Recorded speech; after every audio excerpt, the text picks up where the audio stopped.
অপরিশোধিত জ্বালানি তেলের সংকটে ইস্টার্ন রিফাইনারির উৎপাদন বন্ধ হয়ে গেছে, তবে অকটেন, পেট্রোল ও বিটুমিন উৎপাদন এখনও স্বাভাবিক আছে। রাষ্ট্রায়ত্ত একমাত্র জ্বালানি তেল পরিশোধনকারী প্রতিষ্ঠান ইস্টার্ন রিফাইনারির অবস্থান চট্টগ্রামের পতেঙ্গায়।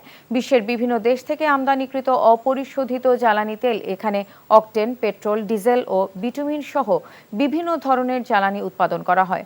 সাম্প্রতিক মধ্যপ্রাচ্য যুদ্ধ পরিস্থিতিতে জ্বালানিবাহী জাহাজ চলাচল বন্ধ থাকায় ক্রুড অয়েল সংকটে পড়েছে ইস্টার্ন রিফাইনারি।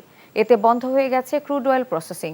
তবে সংশ্লিষ্ট একটি সূত্র অকটেন ও পেট্রোলের মতো কিছু জ্বালানির উৎপাদন এখনও স্বাভাবিক আছে বলে জানিয়েছেন। বছরে 15 lakh metric ton crude oil পরিশোধন করে ইস্টার্ন রিফাইনারি, যার মজুদ আর নেই। ফলে চলতি মাসের মধ্যে ক্রুড অয়েল সংগ্রহ করা সম্ভব না হলে সব ধরনের জ্বালানি সংকট বাড়তে পারে বলে আশঙ্কা সংশ্লিষ্টদের।